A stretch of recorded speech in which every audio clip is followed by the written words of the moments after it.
रुद्र का सामना दो अलग अलग ताकतवर शक्तियों से होता है, जिसके बाद रुद्र मोहना को लेकर काली पहाड़ी जाने की बात करता है।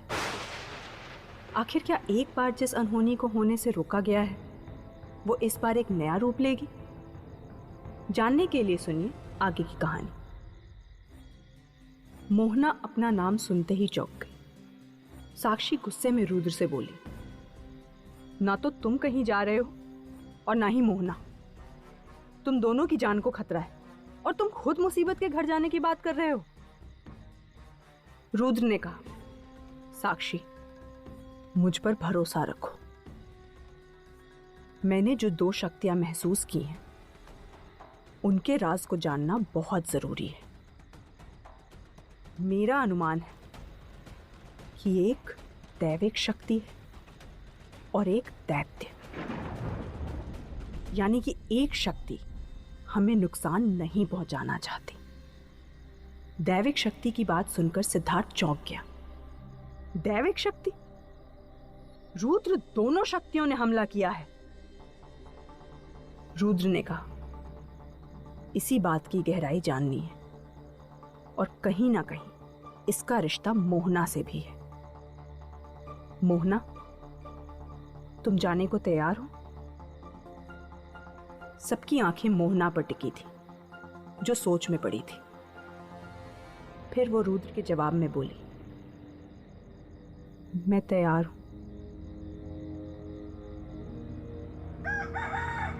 सुबह की पहली किरण के साथ ही मठ से गाड़ी लेकर रुद्र, मोहना, सिद्धार्थ और साक्षी सीधा काली पहाड़ी की तरफ निकल गए।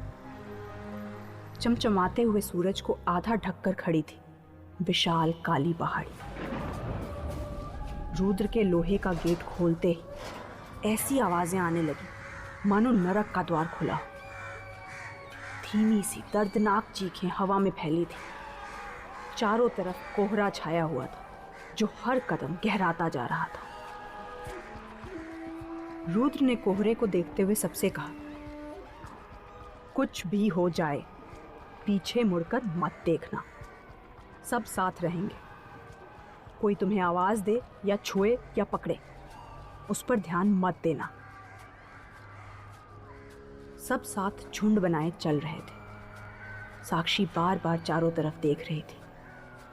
तभी उसे थोड़ी दूर पर एक कुबड़ा इंसान दिखा, जिसके चेहरे पर अजीब से फोड़े थे।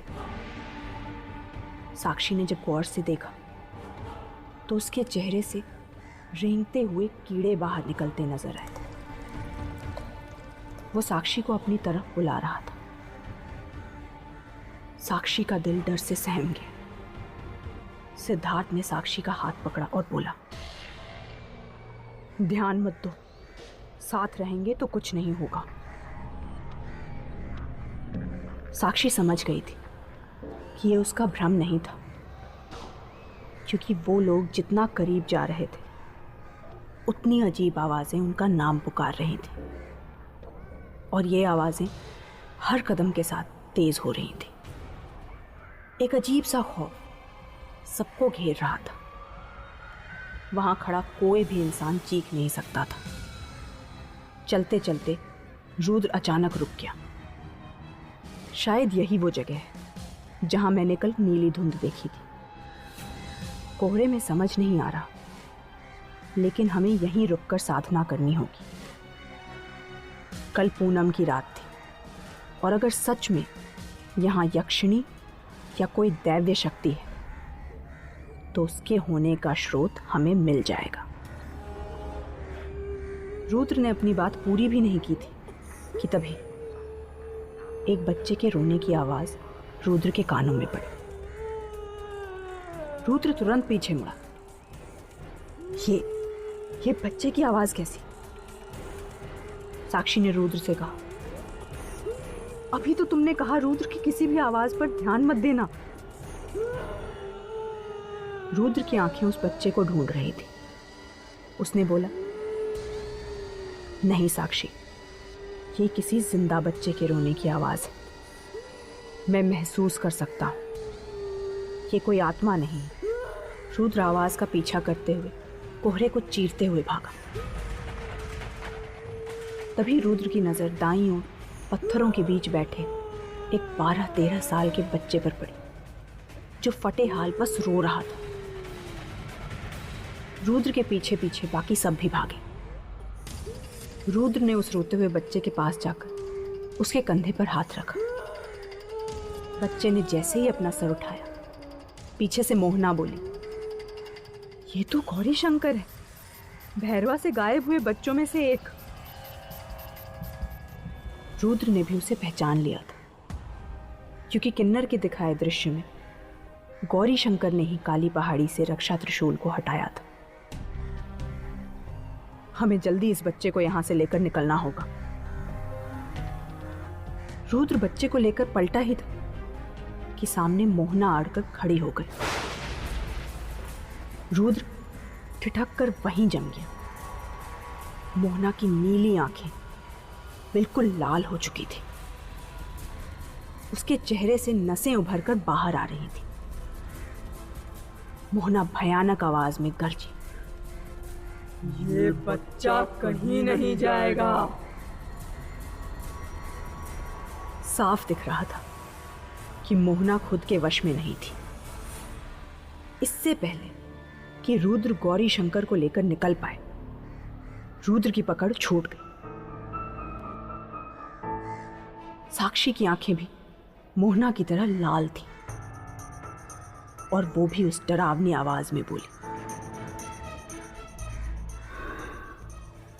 और तू भी कहीं नहीं जाएगा साधक।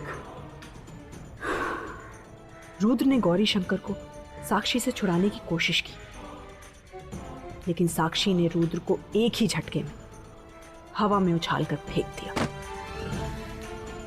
रुद्र जब तक संभल पाया, मोहना और साक्षी गायब थे, साथ ही गौरी शंकर भी।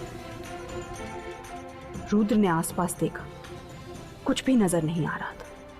दूर दूर तक सिर्फ सन्नाटा और कोहरा छाया हुआ था।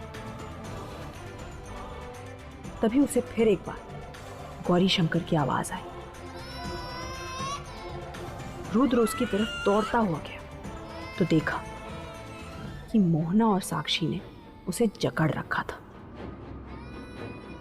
रुद्र उनकी ओर बढ़ ही रहा था कि उसके सामने अचानक सिद्धार्थ आ गया। सिद्धार्थ की आंखें भी खूनी लाल थी। रुद्र ने संभल कर कहा, सिद्धार्थ, होश में आओ, ये तुम नहीं हो, मेरी आवाज सुनो सिद्धार्थ। सिद्धार्थ ने आगे बढ़कर सीधा रुद्र की गर्दन दबोच ली, और वो डरावनी आवाज फिर से गूंजी, वो बच्चा हमारा है, भेंट है वो बच्चा, इस बलि के बीच मत आ साधक।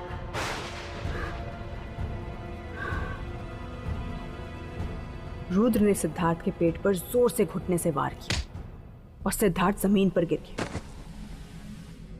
रुद्र सिद्धार्थ का हाथ पकड़कर मंत्र पढ़ने ही वाला था कि सिद्धार्थ ने पलटवार करते हुए रुद्र के चेहरे पर घूंसा मारकर उसे लगभग बेसुध कर दिया।